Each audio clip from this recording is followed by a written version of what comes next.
Another presidential drawdown of security assistance valued at up to an additional $800 million, tailored to meet urgent Ukrainian needs for today's fight as Russian forces shift the focus of their ruthless aggression now to eastern Ukraine. This authorization is the seventh such drawdown of equipment from DoD inventories for Ukraine since August of 2021, and you can see the list of capabilities there up on the screen, so I won't bother reading them all to you. Some of them are reinforcing capabilities that we have already been providing Ukraine, and some of them are new capabilities that we have not provided to Ukraine.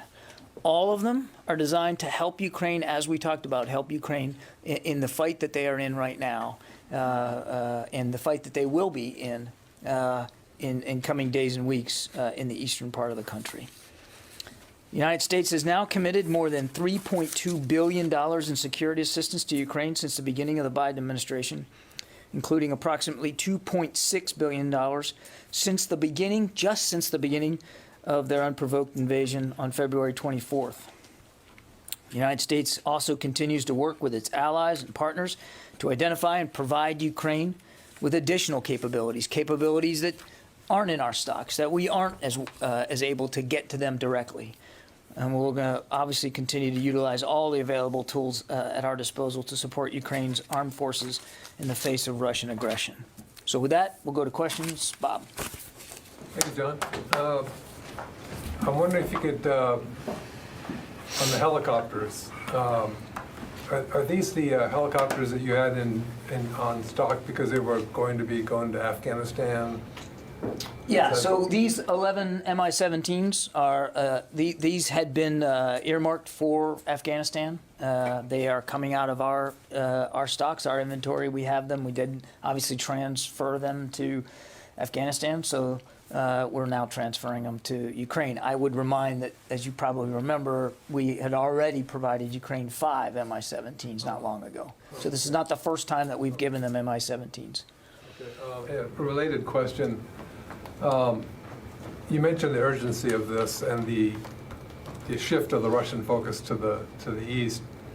Are you also putting an urgency on trying to facilitate in some way transfer of armor from Eastern European NATO member countries who would have tanks or other armor that the Ukrainians would be familiar with? Is that moving forward? Or? Yeah, I would, without talking about other sovereign states and what they're providing, I can tell you that that there are at least a couple that are providing armor capabilities, tanks, largely T-72 tanks, which the Ukrainians know how to use, are trained on, and they are getting some transfers of tanks from other countries in NATO. But I'd leave it to those nations to speak to that more specifically.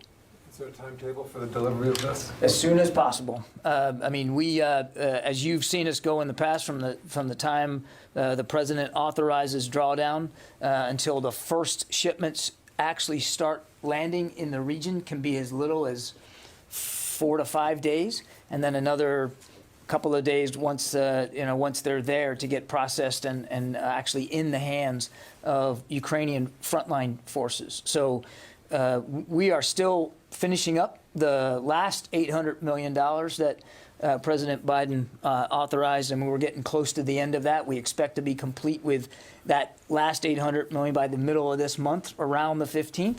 But we're not going to wait. We're going to start getting these articles on the way as well. So I mean, we will literally start right away. One last quick thing. On the howitzers, is this the first time you've provided artillery? It is. It's the first time that we've provided these 155 howitzers and the associated rounds that'll go with them. And again, that's reflective of the kind of fighting that that the Ukrainians are expecting to be faced with here in this little bit more confined geographic area. They specifically asked for fire support and specifically asked for artillery support. Thanks. Yeah. Sylvie. Are the atrocities attributed to the Russian military, are they a factor in the decision to send Ukraine more lethal weapons? We've been providing some lethal weapons in the past, Sylvie. This drawdown here today is a function, very specifically a function of conversations that we have had with Ukrainian leaders in just the last few days, including the president's conversation today with President Zelensky. I mean, we tailored this list specifically to meet the needs that they have asked for with respect to what's going on in eastern Ukraine. That's what's really driving this. Travis? Yeah, we heard a senior defense official say earlier today that U.S. troops in Europe may be tapped to help train Ukrainians on weapons systems. And I'm wondering, since we've seen this announcement of this additional security assistance, or whether there's any more clarity of whether troops will actually be doing that training, which troops may be doing the training, and if there are any particular items on that list that service members may be able to help with. So we do anticipate that some of these items will require some additional training for Ukrainians. We haven't.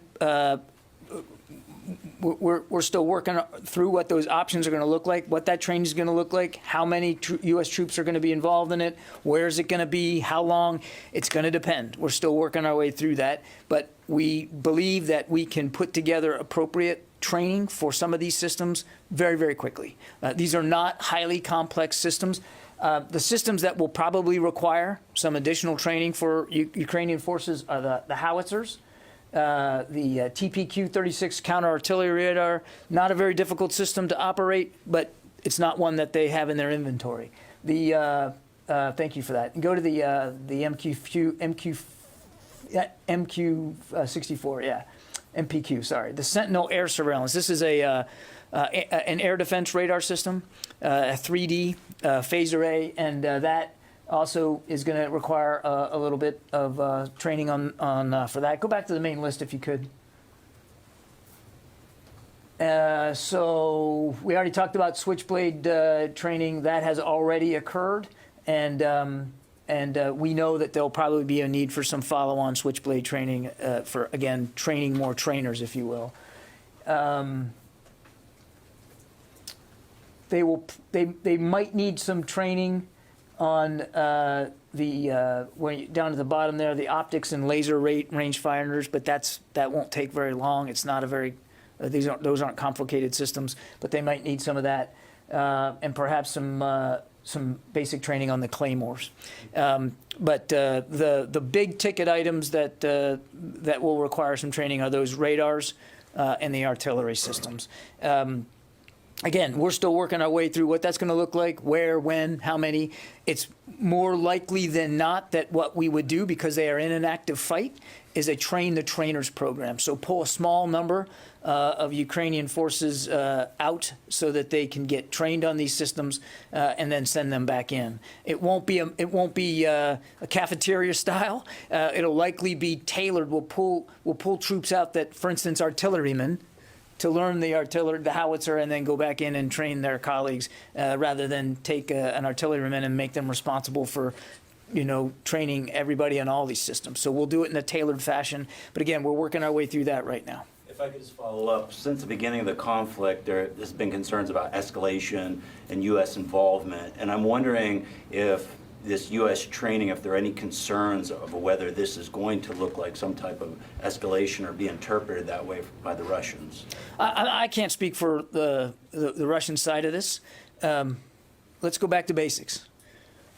Ukraine was invaded in an unprovoked way by Russia. They have suffered a lot of casualties, damage to so many cities. Millions of Ukrainians have now become refugees inside and outside their country. This was a war they didn't deserve. It's not a war that they certainly didn't ask for. There was no reason for Russia to invade Ukraine at all, particularly when Mr. Putin had diplomatic options on the table. We committed from the very beginning, even before the invasion, to helping Ukraine be able to defend itself.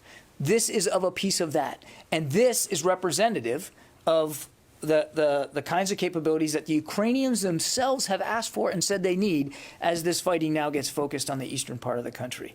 How that gets interpreted by the Russians, you can ask Mr. Putin and the Kremlin. What we're concerned about is making sure that we are doing what we said we were going to do, which is have an iterative conversation with the Ukrainians and try to do the best we can to meet their self-defense needs. And again, I want to stress, this is coming from U.S. stocks, from what we've got. Other nations are doing the same thing. They're having conversations with Ukrainian leaders, and they're trying to fill their needs as best they can, too, because they have some systems that the Ukrainians are simply more comfortable with than we do. Carla. Thank you. 3 quick ones, if I may. First of all, you say on that list there's chemical, biological, radiological, and nuclear protective equipment. Can you elaborate on what Yeah, that's this is gonna be? individual equipment, protective suits, and individual detection devices. Okay, thank you. And then Pentagon leaders either are meeting or have met today with defense contractors about Ukraine. Can you give us any more details about the meeting, who attended or is attending, what's been discussed? Yeah, this was, as I said earlier, I mean, this meeting was of a piece of a larger, longer effort that we have put in place now over the last many months to have a recurring dialogue with CEOs of major defense contractors. A few weeks ago, a couple months ago, we talked about one that was focused on hypersonics, for instance. This one was really focused on the kinds of systems and weapons that have been relevant in the Ukraine war. And we wanted to make sure that we had a good, honest, candid discussion with these CEOs about the systems that they're producing, about the rate at which they're being produced, about the possibility for accelerating some of those production lines and expanding them based on the heavy draw on our inventory to support Ukraine. Now, I want to stress that we have not reached a level of inventory of any of these systems that are impacting our readiness abilities. But we don't want to get to that point before we start to have a conversation with industry about replenishment and the production line going forward. And so that's what this was all about. It was part of a normal, scheduled, routine conversation that we have with defense industry leaders, but obviously focused much more specifically on what's going on in Ukraine. So Boeing was represented, L3 Harris was represented, Raytheon, BAE Systems, Lockheed Martin, Huntington Ingalls, General Dynamics, and Northrop Grumman were all represented today. Okay, and it was a good discussion. We were very grateful. I want to say that right at the top. Very grateful for their willingness to come on in and have this discussion. The Deputy Secretary Hicks kicked it off. She led it, and again, I would fully expect that there'll be additional such roundtable discussions going forward with these CEOs and perhaps others as time goes on. Okay, thank you. And then one more, if I may. Can you confirm the reporting that's out there that the Biden administration is moving to significantly expand intel sharing with Ukrainian forces that could potentially help them take back I've talked about this territory? before, Carla. We as the fight has changed, as the geographic concentration has changed for Russia, and they're focusing more on the Donbas. You heard the Secretary talked about this in testimony, that we felt it was important that we needed to update the guidance on intelligence sharing with the Ukrainians based on developments on the ground, and we're doing that. Yeah. Yeah. Can I ask about the helicopters? How are they actually getting into Ukraine? Is it Ukrainian pilots basically go pick them up, then fly them in there, or? Yeah, we're still working. I mean, they'll be shipped over into the region, and then I don't know whether they'll be trucked in or I don't have the specific data on exactly how each helicopter is going to get inside Ukraine. But it wouldn't be U.S. pilots at all? No, Okay. no U.S. pilots flying the helicopters in Ukraine. No. And also on the nuclear protective equipment, following up the question, was that a response to anything specific that we've seen that Russia would consider to do in Ukraine when it comes to? We believe, actually, the Ukrainians believe it's the prudent thing to do. We've talked about this. We have talked about indications we've had in the past, weeks ago, that the Russians might resort to the use of chemical or biological weapons. And so based on talking with the Ukrainians about protective gear, and again, keeping in mind that we're We're looking at operations in a much more confined space now. The Ukrainians asked for this, and we have it, so we're going to provide it. Is it based on a specific credible threat of a use in a neighborhood or a particular area? No. But it's certainly based on long-standing concerns we've had about the potential for the Russians to use these kinds of weapons. And again, everything on this list was a result of a conversation with the Ukrainians themselves about what they needed. I can't stress that enough. We're not foisting stuff upon them because, we just think it's a good idea. This is all stuff that we've talked about with the Ukrainians. Yeah. The howitzers. Who are you? I'm Mike Stone. I'm from Reuters. Okay. The howitzers, are those M777s from the Marines? And how did number 18 get arrived at? And should we look at additional tranches? I mean, I don't have anything to speak to with additional tranches. I mean, this one's just now getting announced. I'm not going to rule out the possibility of additional howitzers. I don't have the exact variant available for you, but they're artillery pieces, as you know, very capable ones. And again, the Ukrainians have made it clear that in this fight that's coming, artillery is a critical need, not just the artillery piece itself, but the rounds that go with it. And you can see there's 40,000 rounds that are going on with this. And we will be in an iterative conversation with them going forward. And if they need additional artillery rounds, clearly the United States will do what we can to fill those needs. Yeah, in the back there. Joe Gould from Hey, Joe. Defense News. Yeah. Hey, also on the artillery, we've seen Russian forces using standoff range missiles and artillery against the Ukrainians. Is this a bid to help even the odds by providing Ukraine with a similar capability? It's very much an effort to give the Ukrainians every possible advantage in this fight that's coming. And then second, something interesting on that list, there's an unmanned coastal defense vessel. Can you provide us with a little bit more detail about what that is and This is how it'll be used? this is it's an unmanned surface vessel that can be used for a variety of purposes in coastal defense. I think I'll just leave it at that. And it's from Navy's, it's a drawdown from It's Navy coming stock. from Navy stocks, yeah. But it can be used for a variety of coastal defense missions. Barb?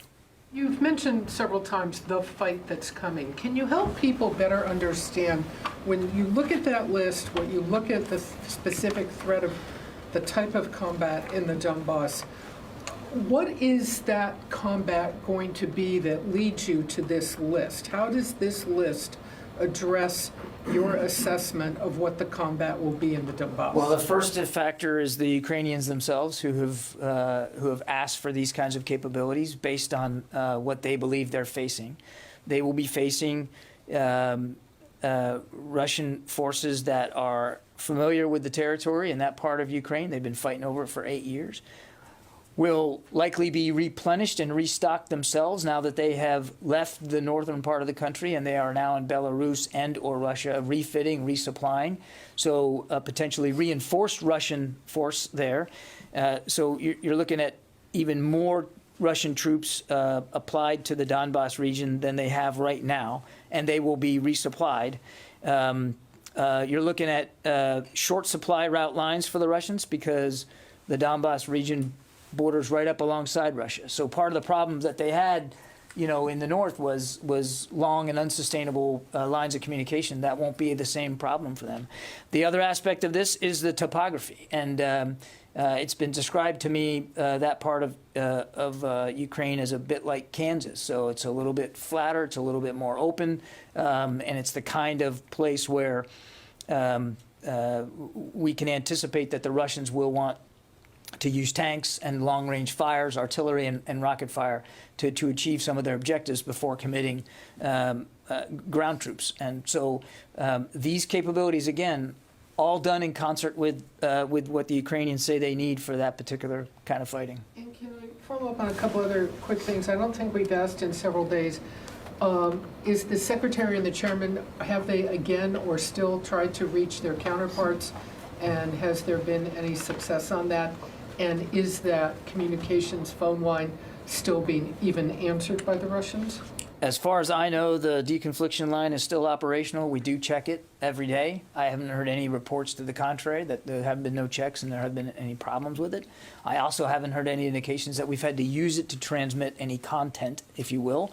I have no conversations with Minister Shoigu to read out today. I don't know when the last attempt was, but it wasn't long ago. I think less than a week or so ago. And again, there was no interest by the Russians. I can't speak for Chairman Milley, and I don't think he's had any conversations, but I'd refer you to the Joint Staff on that. Just very quickly, can you tell us your latest assessment of Russian military morale, both the troops on the ground and officers? What is your assessment of their morale as they go into this latest round? Well, look, Barb, I want to be mindful of the fact that we aren't on the ground with Russian forces. We don't have perfect knowledge of unit cohesion at a tactical level inside the Russian armed forces. So speaking about something as broad as morale can be a difficult thing to do when it's not your army you're talking about. I would just say, anecdotally, we continue to see indications that there are unit cohesion problems, that many units are suffering from low morale and disenchantment by some of their younger enlisted troops, and that their leaders are also frustrated, not only with some of their troops and their troops' performance, but even with their colleagues' performance. Megan. On the training piece of this, would some of that take place in Poland, Romania, or other countries? And can you do it with the troops who are already on the ground, or are there considerations to send more troops over to Europe? As for locations, we haven't made that decision yet. It most likely is going to be multiple locations. I don't see this happening at just one place. I think our goal would be to achieve this with troops, our troops that are already there. Yeah. Tony. A couple weapons questions. Are the artillery, are those all towed or already going to be self-propelled? They're towed. They're all towed? Okay. The president in his message today alluded to the transfer of additional helicopters. What were the prior helicopters? I might have missed that. We talked about this at the very first question of the briefing. No. I don't understand that, but he implied there were additional helicopters before this. Those are the additional helicopters. What were the ones? Okay, so this There were 5 Mi-17s Okay. transferred to Ukraine earlier this year, and now another 11. Perfect. One of 5, and the 40,000 rounds. Can you double check to see if any of those are those GPS guided Excalibur rounds? Those are very precision weapons that the Army uses. Yeah, look, I'll take the question, but I don't know that I'm going to have a specific answer for you. 40,000 rounds to go with these 18 howitzers, and if we need to send more, we'll send more. Thank you. Yeah. Anybody else in the room? Okay, Jeff Shogel.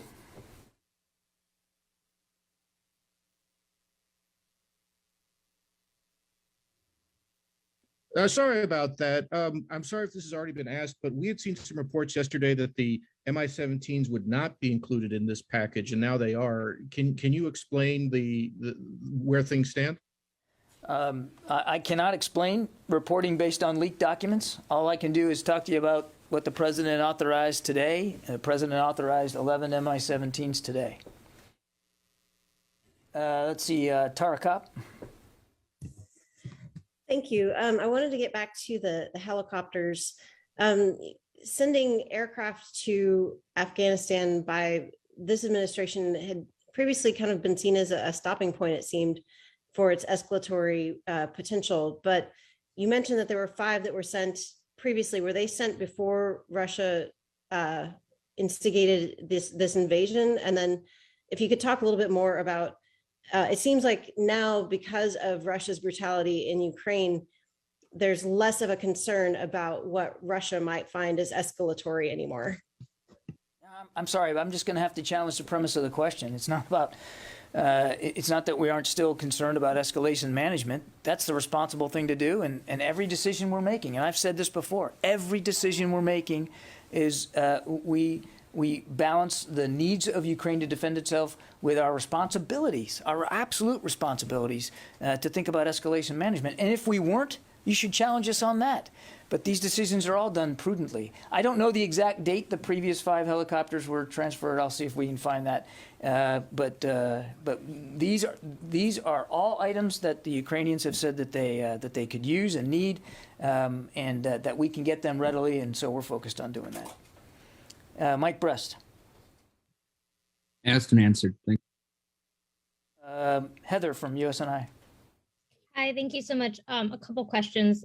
First, I was wondering if you have any comments on the reports that Russian troops are taking merchants from their ships, and saying that the Ukrainians are the ones removing them.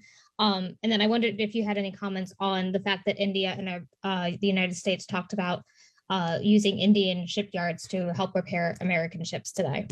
Sorry, Heather. I don't have anything on your first question, and I'll take your second question and see if I can get back to you. Jared from Al Monitor.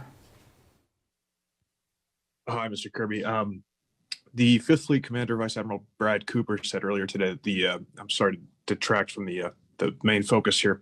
The combined maritime force would stand up a new joint task force in the Red Sea and the Gulf of Aden. Will this unit be tasked with interdicting arms shipments from Iran's IRGC to Yemen's Houthis? And then I have a follow-up. To the Fifth Fleet and to the Navy to speak to that one, Jared.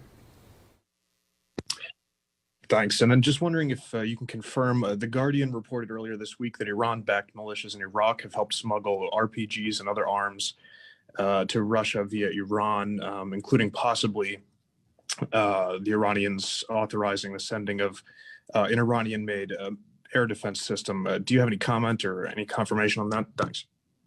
From that either, Jared. I'll have to see if we have anything on that. I mean, obviously, we've seen Iran's support for proxy groups and terrorist groups throughout the region, but I can't give you anything on that. Louis, did you have one?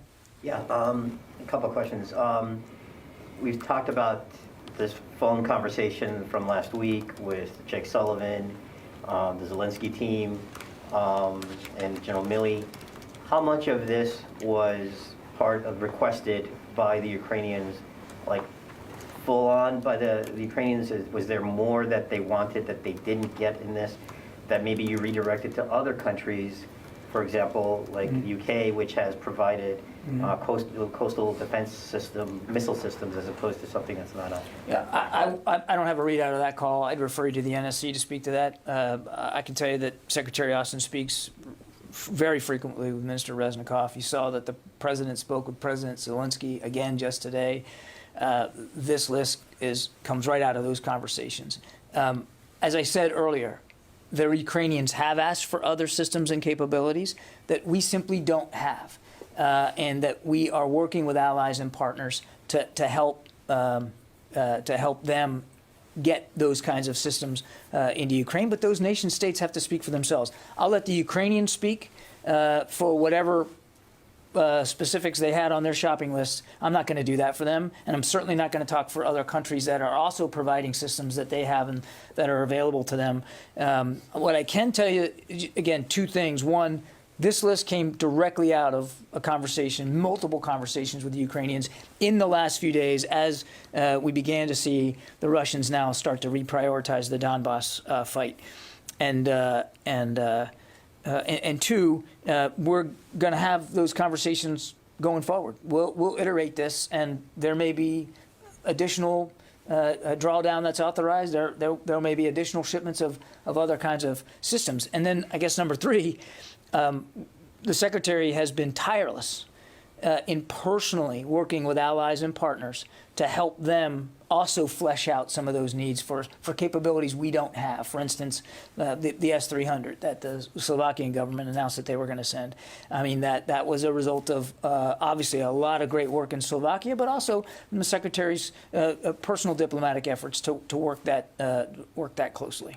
We've also heard from officials about the significant ramp up and how quickly the previous materials have been getting into the Ukrainians, and the great logistical effort that's been undertaken to make that happen. Some of this is a much heavier lift, literally, because some of these, I mean, when you move an entire division, let's say, worth of armored personnel carriers, you usually have to do that via ship, which can take a longer time than airlift. I mean, are we going to see that similar op-tempo that you've seen for these smaller weapon systems for something like this? The short answer is yes, Louis. I mean, look, I can't tell you as we talk at 3:15 here on Wednesday afternoon exactly when the first plane with the first items on this list are going to lift off and where that's going to come from. Not all of it has to necessarily come from the United States. But I will tell you that the Secretary is committed to moving this material as quickly as possible. And again, let's go back to the first $800 million, not the first, but the last time that the President authorized an amount of this, the $800 million. That's closing out here in just a few days. It's incredible. And I can tell you that the Secretary has made it clear to the Department that he wants that same sense of urgency to apply to this as well. So I can't give you a system right now, detail right now about the shipment schedule, but as we can, I certainly will. All right? Yeah, Moshe. A senior defense official recently said that Russia still has between 80 to 85% of its combat power available to them. I was just wondering if you had an update to that number. I'd be careful here at the podium detailing issues of intelligence like that on Russian combat power. I will tell you this, though, that they still have a significant amount of combat power and combat capabilities available to them. As we talked about earlier, they have moved forces out of the north. They're going to refit, resupply those forces, and we believe, in fact, we've already seen that they're pushing some of those forces back into Ukraine just to the north of the Donbas. And we would expect that reinforcement to continue. But again, enumerating that would probably not be something I'd want to do from the podium. Yeah. John, can you get a fact sheet for us on this unmanned combat vessel? There's none in the Navy inventory. They're all experimental. How do we know the damn thing even works? But I'm not asking you now for details, but I'm not gonna promise you a fact sheet. I can promise you the damn thing works. You can, huh? Yes, I can. I hope so. I But can. you should get a fact sheet on it because it's a new weapon. I appreciate your interest in national security. I can assure you it works. Yes, Gordon. You've emphasized that there's a list of asks from the Ukrainian government. But, to Louis' question, there are other things they would like to have that the U.S. does have in its inventory, other kinds of jet fighters or whatever. And so is it more accurate to... They haven't asked for, you mean jet fighters that are in our inventory? Yeah, I think that they would like more jet fighters that that are in the U.S. inventory, or at least have hinted at that, and other weaponry. I'm just wondering, is this more like the agreed upon list between the U.S. and Ukraine, not just what they want? Because it seems like a wish list, but clearly it's curated. But it very much reflects what they need, and it's a outgrowth of actual, no kidding discussions that we've had with Ukraine, being very candid about what we have and what we can make available to them and what they need. So certainly there's an element of curation here. You would think that would be the appropriate thing to do, and they have other capabilities again that we simply can't help them with, but other nations can, and the Secretary is personally working that. Yeah. Are all these weapons available right now, or do you have to wait for the manufacturers to produce them? These are all available in our stocks right now. Yeah. Okay. Can I have one clarification? So you've laid this all out. You continue to lay it all out as for the fight in Donbas, right? If I'm understanding you correctly. How is it not too late? This is going to take a while to get there. Both the U.S. and Ukraine have known the fight in the Donbas is coming. How will this not be too late? We are going to move this as fast as we can, Barb. And I would remind you that it's not like the other material that we've been sending isn't also being used or has been useful in the Donbas. It has been, but in recognition of what the Russians are preparing to do, they're not doing it now. They're not fully up to readiness for this renewed push they want to put in the Donbas. We recognize that, and we're taking advantage of every day, every hour, to get this stuff there as fast as we can. What is your your assessment, because the administration has been very public, the Russians are resupplying, retrofitting, and moving everything towards the Donbas. Yeah. So what's your assessment on how much time you have? I'm not going to detail that kind of stuff here at the podium. We have a good sense of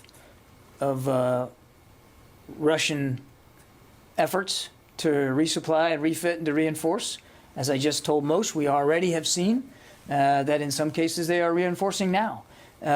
Look, Barb, I get and I appreciate the seriousness of the question. We're aware of the clock, and we know time is not our friend. And that's why even before this was announced today, we had been moving at very, very fast speed. All the other security assistance that we've been providing frankly, at an unprecedented rate. And the Secretary has every expectation and has conveyed that expectation to the department that this material will move with the same sense of alacrity and speed. Could it have gone earlier? We are, and I would also remind, we're in constant conversations with the Ukrainians. Everything we've been sending is based on conversations with them. And I don't think it's helpful for anybody now, on the 13th of April, to be able to predict perfectly what happens next week. All we can do is do what we're doing in the moment, talking to the Ukrainians, seeing what they need, and moving things as fast as we can. I got time for one more. I think you had your hand up. I did, yes. You answered my question about the metrics for delivering this aid, but when these conversations are held, are there discussions about what could be deemed as something that Russia might retaliate against in terms of, is this maybe too much to send to Ukraine? I mean, what are the conversations going on in the Pentagon about a potential retaliation from Putin against us? I mean, Look, we're always...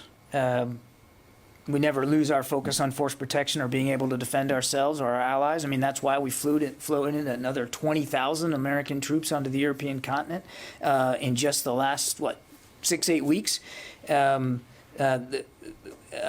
The risks of escalation beyond Ukraine and in a more deadly way is something we're constantly looking at and constantly talking about.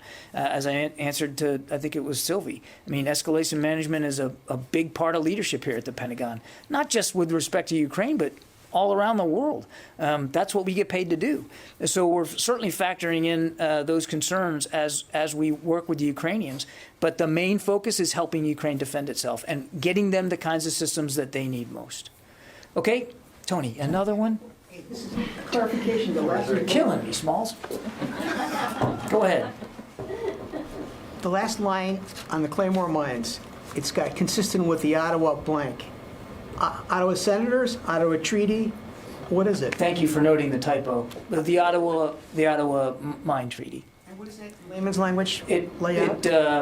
For signatory nations, they agree to not purchase or transfer or accumulate anti-personnel mines. So they can't transfer these, they have to use them or destroy them. Claymore mines, if you look at the treaty, Claymore mines are exempted from the treaty. Yeah. Okay, thanks everybody, appreciate it.